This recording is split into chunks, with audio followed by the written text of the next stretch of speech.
Boa tarde, meus queridos amigos, meus prezados alunos. Aqui quem fala é o professor Rafael. Hoje, nossa aula de Direito Empresarial.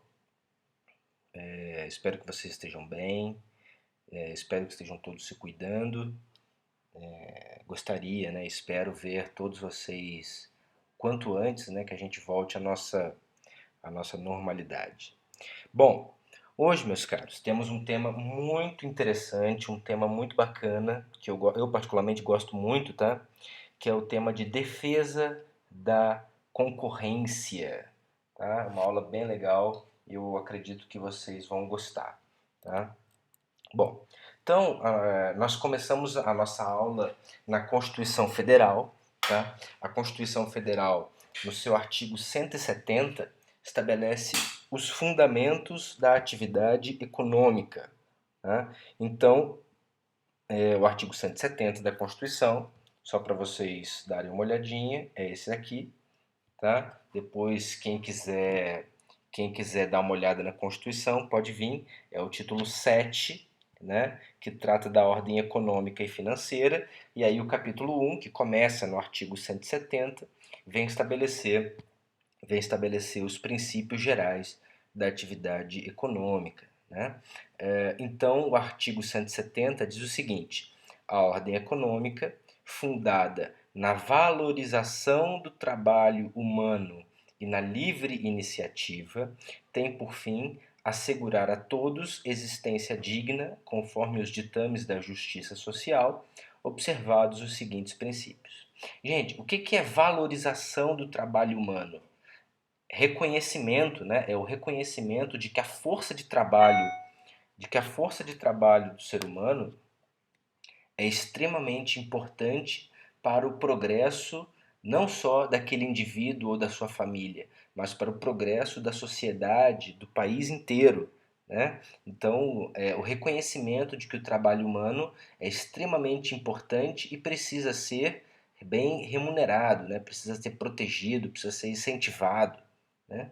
E o princípio da livre iniciativa, a livre iniciativa tem a ver com o empreendedorismo, né? É a pessoa que percebe uma oportunidade no mercado e se lança para explorar comercialmente, para explorar a fins de modo profissional aquele nicho de mercado que ela identificou.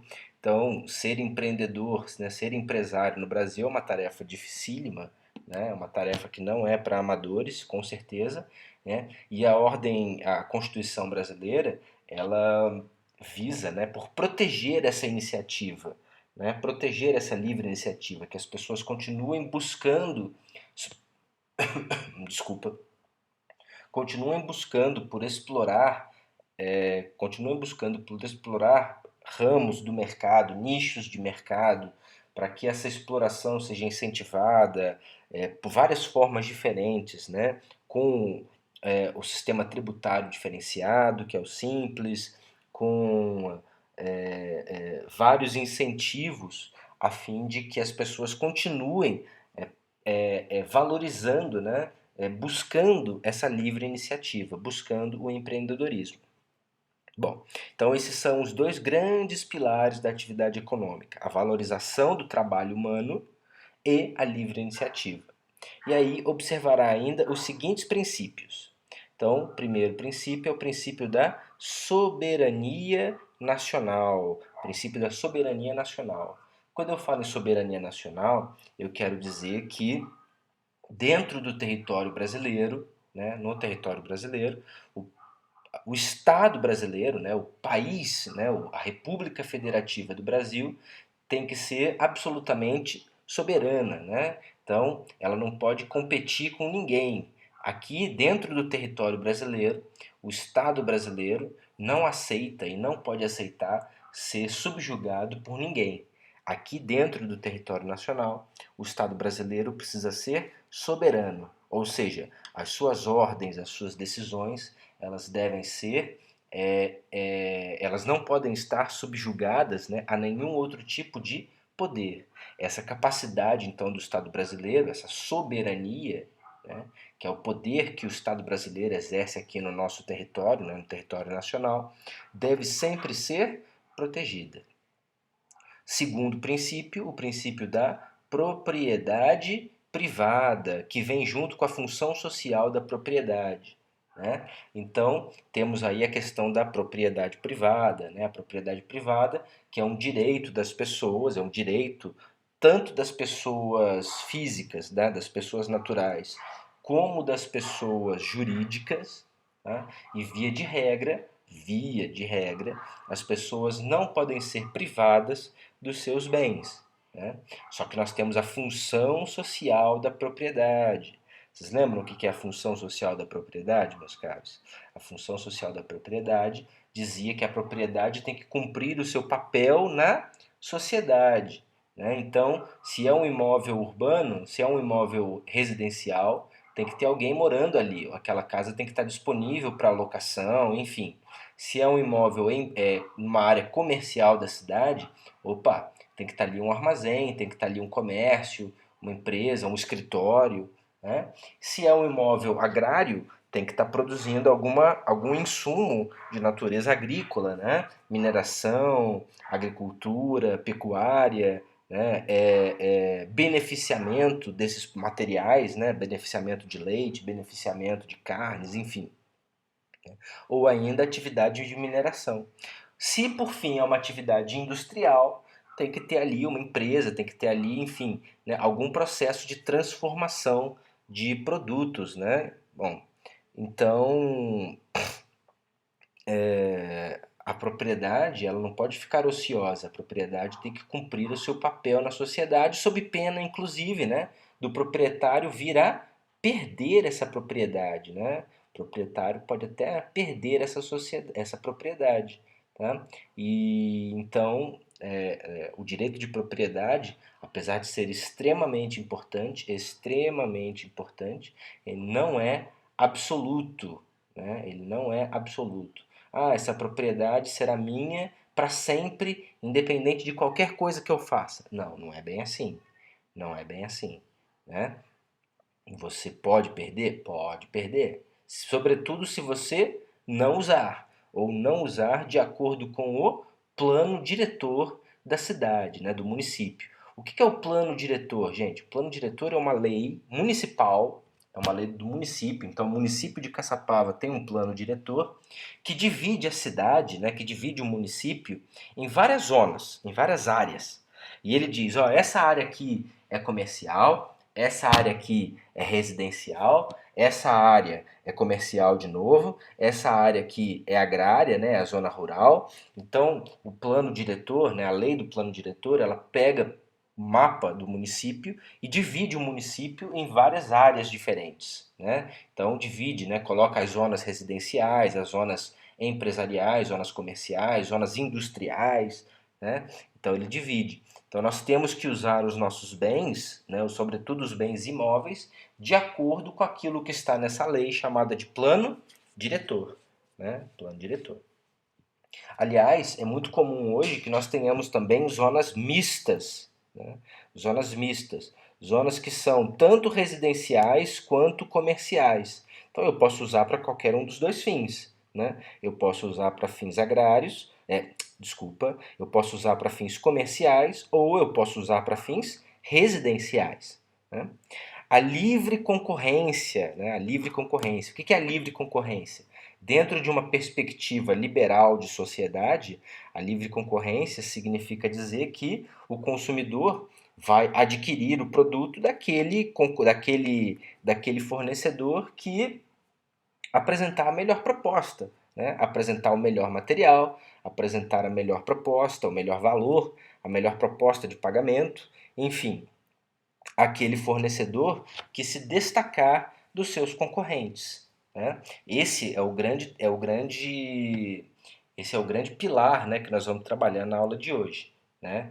E muitas vezes os fornecedores se unem para, de alguma forma, frustrar essa livre concorrência, atrapalhar essa livre concorrência.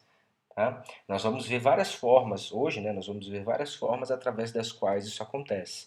tá? Mas quando nós temos uma afronta à livre concorrência, significa que um ou mais produtores, vendedores de um determinado produto, estão manipulando e prejudicando o mercado, né, a fim de que a livre concorrência não ocorra.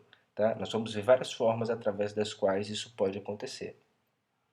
Temos ainda o princípio, né, do inciso 5, que é a defesa do consumidor.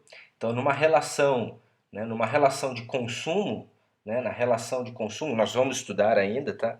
Nossa última aula, antes da última prova, é o direito do consumidor, que é uma aula também muito bacana. Nós vamos estudar o direito de consumidor, então, mas numa relação de consumo, né, entende-se que o consumidor é a parte mais fraca em relação à empresa, em relação ao fornecedor. Tá? Então, por ser a parte mais fraca, a lei precisa protegê-lo. Da mesma forma como acontece, né, outro exemplo é a relação trabalhista. Né? Na relação trabalhista, entende-se que o empregado é a parte mais fraca. Então, por ser o empregado a parte mais fraca, o direito precisa dar a ele uma maior proteção frente ao empregador. No direito do consumidor, né, no direito de defesa do consumidor é a mesma coisa. O direito entende que o consumidor é a parte mais fraca e, por isso, ele precisa dar alguns direitos para que ele esteja, né, no final das contas, em posição de igualdade com o fornecedor. Depois temos ainda, né, o inciso 6, que é a defesa do meio ambiente, né, a defesa do meio ambiente, inclusive mediante tratamento diferenciado conforme o impacto ambiental de produtos e serviços. Tá? Então, a proteção ao meio ambiente, né, a proteção que há ao meio ambiente, licenças para determinada atividade, por exemplo, posto de gasolina. Você pode fazer um posto de gasolina? Pode. Precisa de alguma coisa? Precisa de autorização da CETESB, né? Precisa de autorização da CETESB, a fim de que seus tanques de combustíveis que vão ficar no subsolo, né? Os tanques de combustível são subterrâneos, né? Então é necessário que haja uma vistoria e uma inspeção da CETESB, e essa vistoria ela é periódica, né? Ela acontece com uma certa periodicidade, a fim de verificar se os seus tanques estão aptos a continuar trabalhando, se não está tendo vazamento de combustível para o lençol freático, para o solo, contaminação de solo, etc. Né? Então, defesa do meio ambiente. Outra atividade, atividade de mineração. Né? Atividade de mineração é uma atividade que também exige autorização dos órgãos ambientais. Né? Atividade de produção de papel e celulose, né? Que também exige uma série de regras de natureza ambiental, né? Então você tem uma área que você vai cortar, né? Cortar árvores para extrair celulose para a produção de papel. Você pode derrubar 100% das árvores? Não.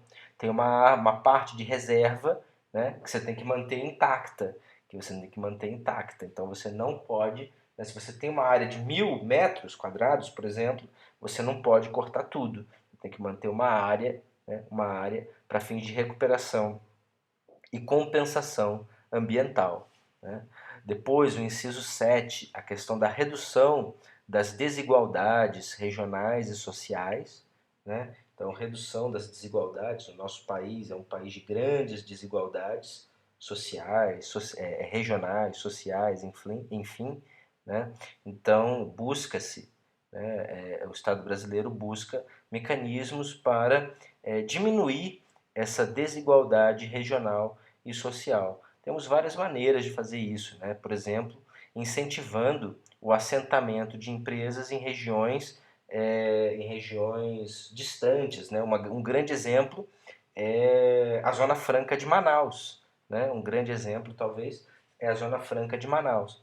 Zona Franca de Manaus, que oferece uma série de benefícios para empresas que se assentam naquela área, a fim de levar para lá renda, desenvolvimento, empregos, etc. Né? Então, talvez o maior exemplo, não é o único, tá? Não é o único, mas é sem dúvida talvez um dos maiores exemplos, se não o maior exemplo, tá? Então o Estado brasileiro fomenta, né, fomenta a produção de renda, a produção industrial, né, em Manaus, né, na região manauara, né, de modo a incentivar o desenvolvimento daquela região e assim reduzir, né, essas desigualdades tão grandes. Inciso 8, a questão da busca do plano emprego, né? A busca do plano emprego, que o que é o pleno emprego, né? O pleno emprego é aquele trabalho, né? Aquele emprego em que nós conseguimos atender plenamente a todas as nossas necessidades, né? O pleno emprego é aquele trabalho que nós exercemos através do qual nós temos uma remuneração, temos uma renda, a fim de que nós sejamos capazes de prover todas as nossas necessidades, tá? Depois o inciso 9, o tratamento favorecido para as empresas de pequeno porte, constituídas sob as leis brasileiras, que tenham sua sede e administração no país, né? De novo, é a questão do fomento da livre iniciativa, né? O tratamento diferenciado para micro e pequenas empresas, as empresas que estão começando, né? E isso acaba sendo muitas vezes uma faca de dois gumes, né? Porque o regime é tão bom, né? O regime do simples e vários outros tratamentos trabalhistas diferenciados, né? O e-social, etc. É tão simples, é tão fácil, né? E é tão bom que a empresa acaba não querendo crescer justamente para não perder essas vantagens, né? Então é realmente uma faca de dois gumes, né? E aí o parágrafo único estabelece, né, que é assegurado a todos o livre exercício de qualquer atividade econômica, independente de autorização dos órgãos públicos, salvo nos casos previstos em lei. Então você pode fazer qualquer tipo de atividade econômica, independente de autorização, salvo aquelas que a lei exige, né? Que são várias, né? São muitas. Aliás, a grande maioria a lei exige, né? Você quer ser médico? Pode ser médico? Pode. Tem que ser bacharel em medicina. Quer ser advogado? Opa, tem que ser bacharel em direito, aprovado na prova da OAB, né? Quer abrir um banco? Opa, tem que se constituir, né, na forma de uma sociedade anônima, obrigatoriamente, né? E você tem que ter ainda a autorização do Banco Central do Brasil para que você possa funcionar, né? Então tem várias atividades que exigem, para as quais se exige, né? Para as quais se exige autorização. Desculpa. Tá? Então vamos voltar aqui para a nossa aula. Tá? Então estão aqui os princípios, tá? Eu copiei aqueles que estavam lá na lei. Tá? Soberania nacional, propriedade privada, função social da propriedade, livre concorrência, defesa do consumidor, defesa do meio ambiente, redução das desigualdades sociais. Tem ainda, né, o tratamento favorecido para as pequenas empresas, empresas de pequeno porte, né, desde que constituídas sobre a lei brasileira e que possuam administração aqui no Brasil, né? Basicamente é isso. Então nós vamos trabalhar hoje mais especificamente com a questão da livre concorrência, né? A livre concorrência. E aí, meus caros, o direito brasileiro criou uma estrutura, um órgão, né, chamado CAD, tá? CAD é a abreviação para Conselho Administrativo de Defesa Econômica. CADE, Conselho Administrativo de Defesa Econômica.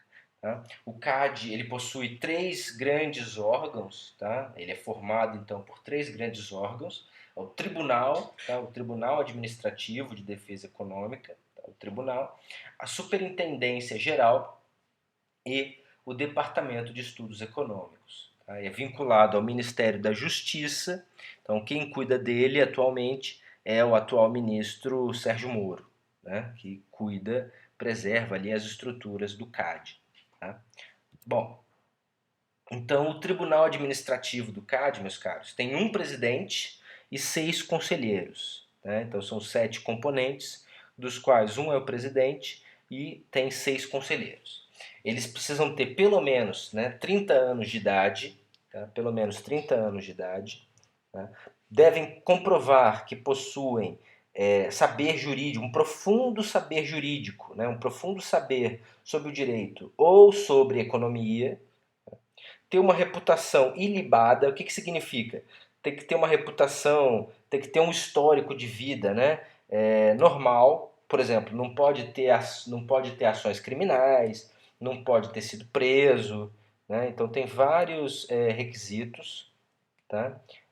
Tem que ter um histórico de vida limpo, né? Uma ficha limpa na vida, né? São pessoas que são escolhidas pelo presidente da República e depois os nomes devem ser aprovados pelo Senado Federal. Tá? Então, esses são os requisitos para que uma pessoa possa ser eleita para o Tribunal Administrativo do CAD. Tá? Essas pessoas, elas não podem, elas não podem receber nenhum tipo de honorários, nenhuma percentagem em qualquer tipo de negócio ou nenhum tipo de custas. Elas precisam receber apenas os vencimentos pagos pelo CAD, pelo Conselho Administrativo de Defesa Econômica. Elas não podem receber nenhum outro tipo de renda, nenhum outro tipo de subvenção. Tá? Não podem exercer profissão liberal, então não pode trabalhar como advogado, contador, como, enfim, como consultor, não pode fazer nada disso. Não pode participar na forma de controlador, diretor, administrador, gerente, preposto ou mandatário de qualquer sociedade, de qualquer empresa, né? Pode ser sócio? Pode, mas não pode ser sócio majoritário, nem diretor, administrador, gerente, preposto. Não, não pode ser nada disso. Tá? A função deles, né, não podem ainda, né, não podem emitir pareceres, né, fazer pareceres ou atuar como consultores para as empresas. Tá? Não podem emitir pareceres ou atuar como consultores para empresas, nem manifestar opinião sobre processos pendentes de julgamento.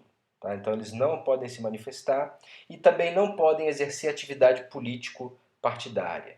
Qual é a função deles, meus caros? A função deles é julgar os processos administrativos, né, que são levados e são instruídos perante o CAD. Então eles são, de uma certa forma, os juízes, né, os juízes, tá? Então a função deles é julgar os processos administrativos que são apresentados perante o CAD, tá? Exemplo, vai ter uma fusão. A Sadia vai se fundir com a Perdigão. Opa, pode acontecer? Pode, já aconteceu, né? Mas antes de acontecer, teve que ter autorização do CAD. Teve que ter autorização do CAD. Nossa, professor, o CAD teve que se manifestar? Teve. Por quê? Para se manifestar, para ver se ia ou não ter algum tipo de ofensa, né? Algum tipo de prejuízo à livre concorrência. Né? O CAD examinou o seguinte: será que se a Sadia e a Perdigão se fundirem, vai haver monopólio? Vai haver domínio do mercado por parte dessa nova empresa? Vamos estudar. Né? Então eles tiveram que analisar. A mesma coisa foi na situação da Nestlé e da Garoto. Né? Aconteceu? Aconteceu. Mas antes de acontecer, foi necessária a autorização do CAD. Mesma coisa foi no caso da joint venture entre a Embraer e a Boeing. Né? Antes de acontecer, né, tanto que demorou um pouquinho, né, vocês devem lembrar, demorou por quê? Porque o CAD estava examinando. Né? O CAD estava examinando. Tá? A função do tribunal, então, é bem autoexplicativa, né? Eu diria até que está no nome, é julgar os processos administrativos que são levados ao conhecimento do CAD. Temos ainda a superintendência geral. A superintendência geral, meus caros, é formada pelo superintendente, então tem um superintendente geral que possui 2 superintendentes adjuntos. Qual é a função da superintendência? Acompanhar e monitorar tudo o que acontece na economia e nas relações comerciais das empresas. Então a função deles é funcionar como um radar e captar tudo o que acontece na economia e de que forma as empresas se comportam. Para quê? Para evitar práticas nocivas à livre concorrência. Tá? Então, se eles detectarem, eles podem solicitar informações e, inclusive, abrir um processo para ser analisado no tribunal. Tá? Então, a função da Superintendência Geral é acompanhar as atividades comerciais de pessoas de posição relevante, então de grandes empresas de bens e serviços, de modo a prevenir infrações à ordem econômica. Então, eles acompanham, né, como grandes empresas se comportam a fim de que o comportamento delas não cause prejuízo à ordem econômica, sobretudo à livre concorrência. Né? Então, eles adotam medidas preventivas, inclusive questões de orientação, etc. Prestam informações ao Poder Judiciário, né, à Justiça, quando necessário, quando o juiz de direito solicita. Eles podem, né, verificando alguma inconsistência, promover inquéritos e investigações, tá? Além de solicitar informações à empresa. Então, eles detectaram que determinada empresa praticou uma atividade X. Então, eles podem entrar em contato com a empresa e solicitar dela informações para que ela justifique por que ela adotou aquele comportamento. Né? Então, ainda, campanhas sobre a instrução de práticas de infrações. Então, eles orientam, né? Orientam as empresas, ó, não faça tal coisa é infração à ordem econômica. Não faça assim, assim, assado. Né? E esse comportamento representa infração à ordem econômica. Não pode acontecer. E ainda, eles são capazes de propor termos de compromisso. Tá? Se eles encontram uma empresa em situação irregular, eles podem fazer um termo de compromisso em que aquela empresa se compromete, desculpa, aquela empresa se compromete a quitar os seus, a evitar, né, e sanar aquele problema, tá? E se compromete a não praticá-lo novamente no futuro. Então a superintendência é a grande fiscalizadora, né, o grande fiscal do CAD, né, que fica de olho nas empresas, sobretudo nas grandes empresas, né, que detêm fatias muito expressivas de capital sobre determinada atividade. Tá? Por fim, nós temos o Departamento de Estudos Econômicos, que é liderado pelo economista-chefe. Tá? E qual é a função dele? É elaborar pareceres e estudos sobre comportamentos econômicos e comportamentos das empresas, de ofício, ou seja, sem provocação de ninguém, ou ainda por solicitação, ou da Superintendência Geral, ou do Tribunal. Né? O economista-chefe é nomeado juntamente com o superintendente, pelo superintendente geral e pelo presidente do tribunal. Então, o superintendente geral e o presidente do tribunal administrativo escolhem em conjunto aquele que será o economista-chefe do Departamento de Estudos Econômicos. Tudo bem? Bom, então temos ainda, né, a Secretaria de Acompanhamento Econômico, que trabalha junto ao governo, vinculada, né, ao Ministério da Fazenda. Tá? E aí é o que propicia que o CAD tenha uma participação nos acordos de leniência. Vocês lembram o que são acordos de leniência, meus caros? Vocês lembram das delações premiadas? Agora temos, né, a Lava Jato, agora não está tendo mais tanto, né? Mas nós tivemos muitos acordos de leniência. Né? Desculpa, acordo de leniência não, também, né? Mas nós tivemos muitas delações premiadas. O que é a delação premiada? A delação premiada é aquela pessoa, o Joãozinho, que é culpado, aí o Joãozinho faz o seguinte, ó, eu só executei, né? Mas eu sei quem foi o mandante, eu sei quem construiu o esquema. E eu vou te contar tudo, Ministério Público, em troca de diminuição da minha pena. Pode ser? Então, essa era a delação premiada. Né? Então, aquela pessoa que era acusada, ela delatava todo o esquema, né? Delatava todo mundo, era o X9. Né? Ela delatava todo mundo para o Ministério Público, tá? Para o Ministério Público. Em troca, ela tinha uma diminuição da pena. Tá? Por isso, delatar, né? Então, é X9, premiada. Premiada por quê? Porque ele recebe um benefício em razão da delação. Né? Esse foi um instituto criado na Itália, né, que tinha o propósito de desmantelar a máfia siciliana. Né, desmantelar a máfia siciliana. Depois esse instituto chegou nos Estados Unidos e dos Estados Unidos ele se irradiou, ele se espalhou pelo resto do continente americano, chegando também ao Brasil. Né? Bom, a empresa, né, a delação premiada, ela vale para o particular, né, para a pessoa natural, para a pessoa física. Né? A pessoa física faz a delação premiada. E a empresa? A empresa não faz? Não. A empresa faz o acordo de leniência. Tá? O acordo de leniência é a mesma coisa que a delação premiada, só que o acordo de leniência é para as empresas. Tá? E os acordos de leniência são formados também entre a empresa e o Ministério Público, tá? Mas antes eles também têm a participação do CAD, tá? Do CAD. E o acordo de leniência, né? Por que ele é interessante para a empresa?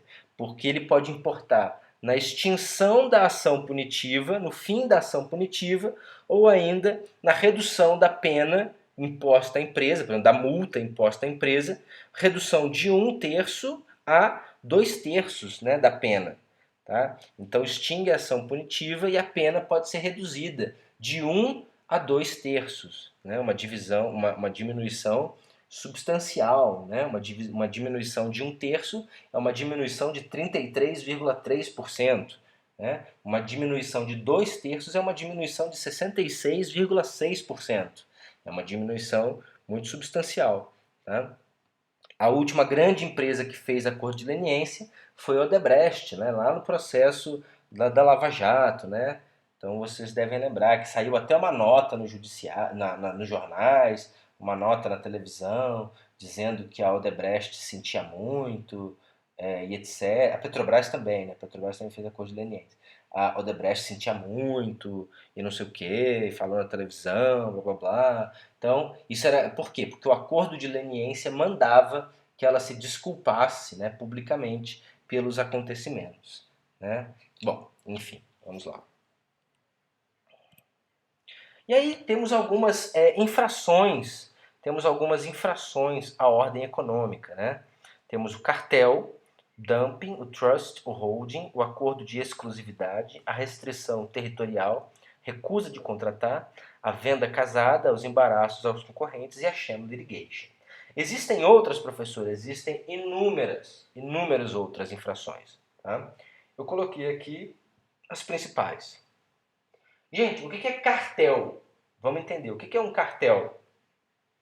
Um cartel é o seguinte, né? Vários comerciantes do mesmo ramo de atividade se unem de modo a tabelar os preços. Né? E aí você tem uma infração à ordem econômica que você não tem mais a livre concorrência. Né? Isso era muito comum na década de 90, até início dos anos 2000, em postos de gasolina. Né? Então, exemplo, a cidade X tem 10 postos de gasolina. Todos os 10 proprietários se encontram na calada da noite, né? O cartel ele sempre acontece na surdina, né?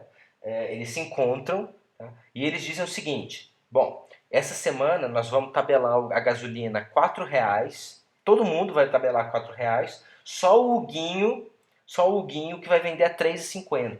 Então essa semana todo mundo vai comprar do Huguinho.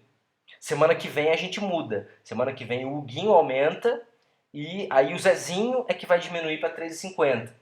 Estão entendendo? Então o cartel é um tabelamento de preço por parte dos fornecedores, né, por parte de um determinado ramo do mercado, de modo que eles estabelecem quem é que vai ganhar naquele momento. Né? Eles tabelam os preços e de forma a manipular o mercado consumidor.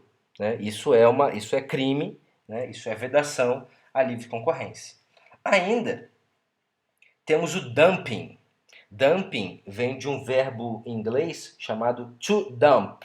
To dump. Dump é largar, jogar, abaixar. Né?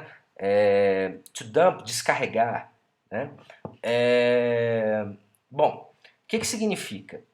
To dump, né, o dumping, é uma prática não muito comum no Brasil, mas ela também acontece, tá? Que é o seguinte: uma empresa grande derruba os seus adversários. O que ela faz? Vamos pensar numa empresa grande de um determinado setor. Sei lá, a Microsoft. Tá? Microsoft, ela atua no ramo de produção e venda, né, e comercialização de sistemas operacionais e outros aplicativos. Né? Vamos supor que surge uma empresa que começa a trabalhar também nessa área. Bom, Microsoft é uma gigante, né? Uma empresa gigantesca. Ela pode tomar um prejuízozinho? Pode, pode. Ao contrário da empresa que começou agora, né? Ao contrário da empresa que começou agora, ela tem que lucrar, ela tem que faturar, né? Ela tem que se consolidar no mercado. O que a Microsoft faz? Ela pega o preço dos seus produtos e ela joga lá embaixo. Ela joga lá embaixo, lá no chão. Tá? Ela derrete o preço, ela joga lá embaixo, para fazer com que o preço seja vendido às vezes a preço de custo ou às vezes até abaixo de preço de custo. Ela toma prejuízo, mas ela pode arcar com prejuízo. Tá? E aí o que acontece? Ela manipula, de novo, ela manipula o mercado para que as pessoas que interessadas em adquirir softwares, sistemas operacionais, vão comprar da Microsoft, que está com preço muito baixo. Né? A empresa menor, a empresa que acabou de abrir, não tem condições de competir, ela não consegue cobrir aquele valor tão baixo, né? Ela não consegue, nesse momento da vida, né? Ela não consegue tomar um prejuízo desse, não consegue fazer frente, né, ao preço da Microsoft e ela quebra. Aí o que a Microsoft vai lá e compra aquela empresa. Né? Vai lá e compra a empresa. Esse é o dumping. Né? Esse é o dumping. E aí ela aumenta os seus preços de novo. Né? Ela aumenta os seus preços de novo. Isso foi muito. A Microsoft ela foi punida. Ela foi punida não no Brasil, ela foi punida na Europa por fazer isso. Tá? Na Europa surgiram várias empresas especializadas, né, na produção de sistemas operacionais. A Microsoft na Europa virou, jogou os preços dela lá embaixo, quebrou essas empresas, depois as adquiriu. Né? Então, a União Europeia, nos seus sistemas de proteção de concorrência, acabou condenando, né? Acabou condenando a Microsoft pela prática de holding, de dumping. Isso lá, eu acho que tem uns, sei lá, tem uns 10 anos, talvez até mais. Né? O trust. O que é o trust? Meus caros, o que é o trust? O trust é um grande conglomerado, né, um grande conglomerado de empresas do mesmo setor, ou do mesmo setor, de um mesmo ramo, ou de ramos diferentes de atividade, né, que também, de novo, né, trabalham de forma coordenada. Né, trabalham de forma coordenada. Tá? Então é um único, é um conglomerado de empresas de um mesmo ramo ou de ramos diferentes, tá? Que atuam de uma forma coordenada, e isso também pode impactar, pode significar, né, violação à livre concorrência. Né? É parecido, né, é muito parecido com a holding. O que é a holding? A holding, de novo, né, são várias empresas, tá? São várias empresas de um mesmo ramo de atividade ou ramos diferentes que possuem um mesmo órgão diretivo, um mesmo órgão diretivo. Tá? Então, a holding ela é muito comum nos Estados Unidos, por exemplo. Né? Nós temos várias holdings americanas, temos algumas holdings no Brasil também, né? Mas uma holding muito famosa é justamente a do grupo Rockefeller. Né? São várias e várias e várias empresas, desde a Coca-Cola, Colgate-Palmolive e várias outras, né, que têm uma mesma sede, né, um mesmo controle, um mesmo órgão diretivo. Né? As direções partem sempre do mesmo lugar. Tá? Isso também pode significar, por abranger fatias de mercado muito grande, também pode significar possível violação à ordem econômica, né? Possível violação ao direito de concorrência. Outra questão é o acordo de exclusividade. Né? O acordo de exclusividade, que é o seguinte: né? Eu só vendo aqui com você, tá? ir para mais ninguém. Dependendo do tipo de produto, não é que isso é uma infração. Isso depende do tipo de produto, pode significar sim, é uma restrição à ordem, uma infração à ordem econômica. Né? Depois você tem a restrição territorial, tá? Ou seja, eu só vendo esse produto aqui no estado de São Paulo, tá? Só pode vender esse produto aqui no estado de São Paulo, no resto do Brasil não. Tá? Ou ainda a recusa de contratar. Imagina essa situação. Eu quero contratar com você, eu quero comprar o seu carro. Tá? Eu te dou dinheiro. Tá? Você tem uma concessionária, tá? Eu te dou dinheiro e você não me vende. Você se recusa a me vender. Não, não vou te vender. Você é torcedor do Flamengo, né? O professor é torcedor do Flamengo e eu não gosto de flamenguista, e então eu não vou te vender esse carro. Né? A recusa de contratar. Temos uma outra prática, que é a venda casada. O que é a venda casada? Eu quero comprar, né, eu entro numa loja para comprar o produto A. Aí o dono da loja, o vendedor da loja, vira para mim e fala assim, ó, eu só te vendo o produto A se junto com ele você comprar o produto B. Aí eu falo para ele, não, mas eu não quero o B, eu só quero o produto A. Aí ele fala, não, eu só te vendo o A se você também comprar o B. Isso é crime, tá? Não pode, não pode, tá? Você tem que entrar numa loja, você tem que comprar o produto que você quiser, né? Quem faz muito isso é o banco, né? Ah, o banco ele só te oferece aquele determinado produto se você comprar o seguro do banco, né? Ah, você compra o seguro e aí você leva aquele produto. Ah, não, mas eu quero só o produto. Não, mas para isso tem que comprar o seguro também, né? Então, venda casada é muito comum nas instituições financeiras. Tá? Você não é obrigado, tá? Por lei, inclusive é o Código de Defesa do Consumidor, você não é obrigado a adquirir. Tá? Você pode, aliás, chamar imediatamente a polícia, tá? Porque ele está te obrigando, ele está fazendo uma venda casada com você, ele está violando a lei e ele só vai te vender um produto se você comprar outro que você não tem interesse. Outra hipótese, criação de embaraços aos concorrentes. Então eu dificulto, né? eu estabeleço burocracias, né? Para que os meus concorrentes não consigam vender direito aqui no Brasil.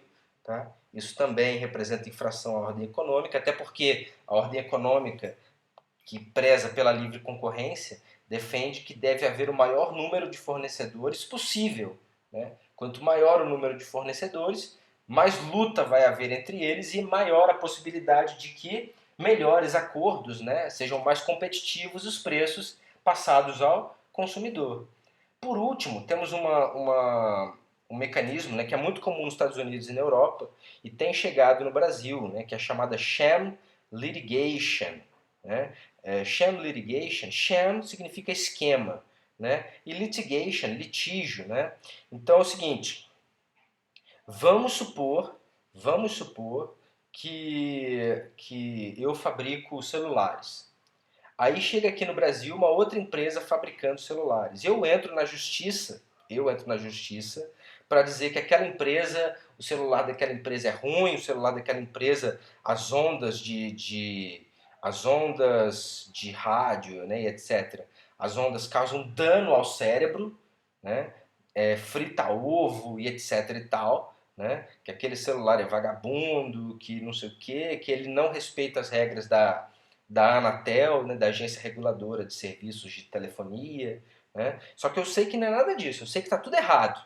Tá? Eu sei que está tudo errado.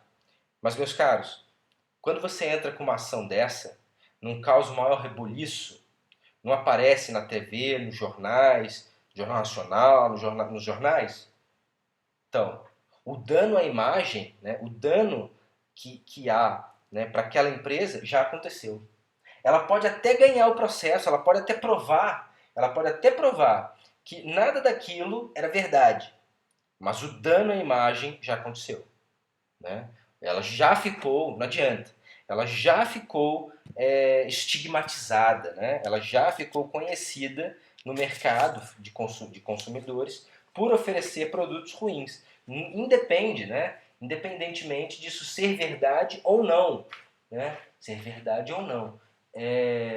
Quando entra com a ação, nossa, é aquele reboliço. Né? Se ela ganha a ação, aparece nos jornais, mas não tem o mesmo impacto. Né? Não tem o mesmo impacto. Então, isso também é uma forma de desmerecer os meus concorrentes, né, desmerecer os meus concorrentes e estabelecer uma infração à ordem econômica, né, porque eu diminuo, né, eu firo a livre concorrência. Tá?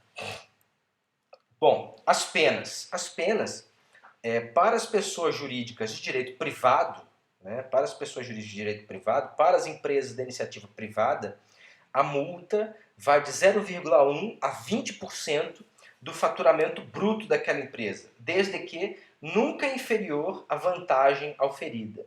Então verifica se a vantagem, né, o que ela ganhou em razão daquela prática, daquela prática criminosa, né, e a multa será de 0,1% a 20% do faturamento bruto, desde que nunca menor do que a vantagem auferida. Né? Para as pessoas físicas e jurídicas de direito público, né, é o caso do Banco do Brasil, da Petrobras, da Caixa Econômica Federal, a multa vai de 50 mil a 2 bilhões de reais. Tá? E o administrador responsável, né, o administrador responsável por aquela empresa, toma multa de 1 a 20% daquela que foi aplicada à empresa. Tá? Então, se aplicou uma pena de 50 mil, ela toma o quê? Ela toma de 1 a 20% disso. Tá? De 1% a 20% disso. Só para o administrador. Tá? Então é importante conhecer bem a administração. Opa, na administração é importante conhecer a defesa da concorrência? Com certeza que sim. Né? Com certeza que sim. Tá? Então nós temos, né, tudo que eu falei aqui hoje, né, está na Lei 12.529 de 2011, tá? A Lei 12.529, que é essa aqui, ó, tá? Que é essa aqui, que vem estruturar o sistema brasileiro de defesa da concorrência, tá? E vem dispor sobre a prevenção de repressão e prevenção e repressão às infrações à ordem econômica, tá? Então, que estabelece o CAD, etc. e tal, né? Então, constitui o Conselho Administrativo de Defesa Econômica, que é o CAD, tá? Então, a Superintendência, Tribunal Administrativo, Departamento de Estudos, enfim, tudo aquilo que nós falamos sobre o CAD hoje, né? As penas, e as práticas vedadas, né? Tá tudo aqui. Depois eu recomendo que você dê uma lidinha na lei, tá? Vamos voltar, tá acabando. Bom, então isso se aplica também, né? Isso se aplica também às empresas estrangeiras que tenham filial, sucursal, agência, estabelecimento, escritório ou representação no Brasil. Toda e qualquer empresa, ainda que estrangeira, que possua algum tipo de representação no Brasil, qualquer que seja ela, também estará sujeita às punições estabelecidas pelo CAD. Tá? Departamento de Estudos Econômicos, eu não sei porque que eu coloquei isso, né? Ele já falei sobre ele. Tá? Então, a Lei 12.529 institui o Sistema Brasileiro de Defesa da Concorrência e fala da atividade econômica, que é uma atividade eminentemente privada, tá? Via de regra. Né? O poder público ele tem a função de prestar serviços públicos, né? Desenvolver serviços públicos. Então, a atividade econômica, ela via de regra, é deixada a cargo da iniciativa privada, né, da iniciativa privada, somente em situações excepcionais, sobretudo aquelas estabelecidas na Constituição, é que o poder público pode desenvolver atividade econômica. Tá? Artigo 173 da Constituição, se bem me lembro. Né? Temos aí várias outras penas possíveis, né, também para a pessoa jurídica que é punida no CAD. Né? Então a decisão é publicada, então fica de conhecimento público, né, que aquela empresa foi condenada no CAD, ela é inscrita no Cadastro Nacional de Defesa do Consumidor, então ela é colocada, né, como uma das empresas ruins para o consumidor. Né? Ela pode ter, vocês lembram de patentes, de marcas, né? Ela pode ter a licença compulsória de alguma propriedade imaterial. Tá? Então alguma patente dela é dada, né, é passada para uma outra empresa. Impossibilidade de parcelar tributos ou ter incentivos fiscais. Então tem uma série de complicações. Né? As empresas que são condenadas no CAD, elas têm uma série de complicações. Se for estabelecido que a empresa monopoliza um mercado, o CAD pode determinar que ela seja cindida. Né? Cisão, o que é cisão? É o contrário de fusão. Né? Fusão, duas empresas formam uma, né? Se juntam em uma só. Cisão é o contrário. Nós vamos pegar uma empresa e vamos dividi-la, né? O CAD manda então que se realize a cisão daquela empresa, tá? Porque ela é muito grande, porque ela está monopolizando o mercado, enfim. Ou ainda, né, uma das mais graves, o CAD pode determinar que aquela sociedade está proibida de exercer comércio por até 5 anos. Tá? Tudo isso está lá na lei 12.529. Tá? Eu queria que vocês dessem uma lidinha nela, por favor. Tudo bem? Gente, para a aula de hoje é isso. Tá? Muito obrigado. Tendo dúvidas, fala lá comigo no fórum. Deem um like aqui na aula, tá? Não se esqueçam de se inscrever no canal e aí sempre que eu botar mais vídeos vocês vão receber uma notificação, tá bom? Gente, muito obrigado. Um grande abraço para vocês e uma excelente tarde, manhã ou noite, enfim, depende da hora que você está assistindo, tá bom? Continue se cuidando aí. Eu espero que essa quarentena acabe em breve. Tchau, tchau.